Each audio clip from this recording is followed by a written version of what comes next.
Hello my dear friends, welcome back to my channel. Today I want to invite you back into the land of books. We have today a hot book right here from the Gallery of Magic.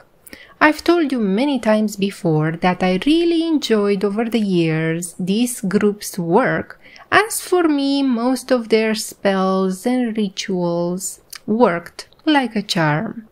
The book that we will chat about today is called The Angels of Wrath by Gordon Winterfield. To give you a short sum up of this book, well, it's about wrath, devastation, curses, justice, and other things, so to speak, to totally blast a Thai enemy. At least this is what the book says.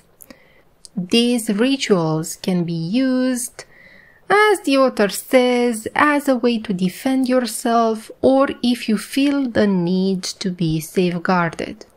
The message is pretty clear. You use these rituals when you are in need, and you use them, so to speak, as a defense magical mechanism or to obtain even justice. From what I've observed, Gordon Winterfield appears to be the old magician of the Gallery of Magic, and his books are more inclined towards the darker aspects of magic, so to speak. He wrote this book, The Angels of Wrath, and two other books, Demons of Magic and Magical Attack. In those, I'm not interested at all. I do own them because I own all the Gallery of Magic books, but you see, I'm not that type of person who is interested at all in this kind of magic and as such, because, like I've said many times on my channel, you have to be careful with what you engage your attention and your concentration power, as with these you manifest the world around you. And yeah, if you are curious, I will explain why I actually bought this actual book and why I used it. Anyway, this book, The Angels of Wrath, contains an introduction which is mostly about Gordon Winterfield opinions about magic, what he thinks about backlash and such. Then we move into another chapter called The Stillness, and in this chapter is explained a sort of meditation exercise that you do in order to get in tune with the present moment, and is the initial step that you take prior to starting with the actual call of the Angel of Wrath. In this chapter, you are also given instructions on how to activate the sigils and how to say the words of power that come with each sigil. The sigil is the actual doorway that gets you in touch with the angel. Another ingredient that will help you in the ritual is, of course, your own human imagination. And lastly, we have the words of power as well that will help you to contact this angel or this type of energy. The rituals are pretty easy to follow. To sum them up, you enter into a state of stillness. This means that you become focused on the present moment. You think about what you want to achieve. Then you look at the sigil of the angel in a certain manner, because these sigils contain Hebrew letters, and then you say 3 times the words of power. So pretty easy. The book contains various rituals which I don't agree with, because I bought this book just for one ritual. I just don't believe that we should use magic or the power of our imagination to destroy someone else's life, because in the end this turns around sooner or later. That's the law of karma, no matter what you believe. So you may ask yourself, well, Nico, if you don't believe that we should use our power to destroy someone else's life, why did you bought such a book? Well, allow me to explain. I bought this book because in this particular book there is a ritual called forced exile, which can be used for noisy neighbors. So yeah, that's the only ritual that I've used from this book. And when doing the rituals, my intention was never to punish or put the other person in danger, but I actually imagined them happy and blessed and all nice things. So I do believe that it's very important to choose wisely your intention before you start to do a spell or a ritual. And I think that if you infuse your spells with kind and lovingly feelings, you will have success and the other person will win also.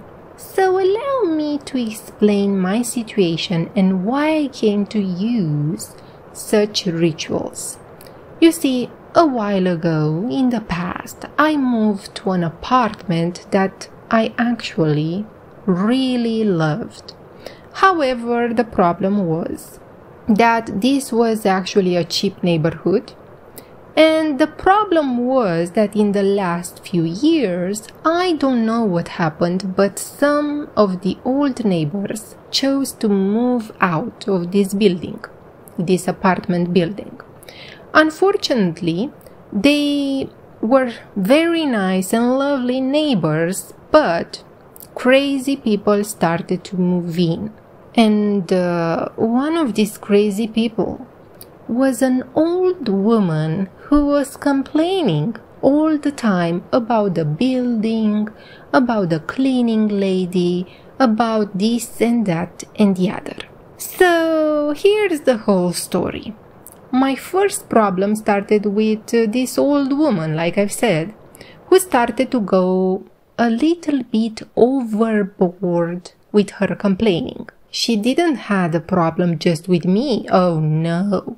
She would argue with every neighbor she could. So one day, she came at my door, and when I opened, she started to complain that she is getting smoke in her apartment from us. I mean, I don't even use incense, as I don't particularly like the smell, and I don't even smoke just because, again, I don't like the smell of smoke. Then another day came, and me and my husband were taking a nap after lunch. And this obnoxious lady came again to our door. And when I opened it, she started to complain that we were making a lot of noise. What noise when I was napping? I mean, my husband told me that I don't even snore, so nope. The noise or whatever that was, it wasn't coming from my apartment. So, well, I got pretty mad and I started thinking to use magic on her. I dismissed the thought immediately, telling myself, happy thoughts, Nico, happy thoughts. Think of Neville, think of Franz Bardon. They say all the time to love thy neighbor and the such. Calm down. Okay, so I started to clean the house to calm myself. I started to vacuum, I started to wash the floors, and after that I was so happy that my house was sparkling clean. When she rang the doorbell again. I thought, to hell with those happy thoughts, because I can't stand it any longer. I opened the door and I said, hello. How may I help you this time? She didn't even say hello back, and she said, you vacuumed. And I said, what? And she said, you vacuumed. And she left. I mean, could you imagine? What? Well, to hell with those happy thoughts. I just snapped and I looked immediately on Amazon at the Gallery of Magic books. And I started to scroll to see if there is one in particular, the ritual that I can use on noisy neighbors. And initially, I was mad, okay? I was really mad at this woman who was disturbing my peace almost daily. And I found this book. And and I decided that I will use only this ritual from the book, but I will not imagine sadness for this woman. I will not imagine anything like that, but I will try my best to do this ritual with love in my heart, with many blessings for this woman, and so forth. So I started to use the spell, and I did it for 7 days. And whenever I started to do the actual spell, I was in actual rage, so to speak. I was really upset. Anyway, however, each time I tried to do the ritual, I calmed myself down and I actually tried to muster the feeling of love for this woman. Actually, I'm lying. I was thinking almost the entire time of my cat to be able to obtain that feeling of love, of joy, of kindness and compassion. So that's how I did it. I did the ritual, trying to evoke this feeling of love by thinking of my cat. Anyway, I did the spell, like I said, for 7 days and got my results in a month. The woman moved and she was so happy that she was moving, and so was I. I thanked the angel and then the universe, and I got my peace again. But why would peace be everlasting, right? A couple moved in. Yeah, and it was cool for a while, but soon they started to yell at each other. I did again the ritual, and in a month they moved out. Yes, but why to stop here, right?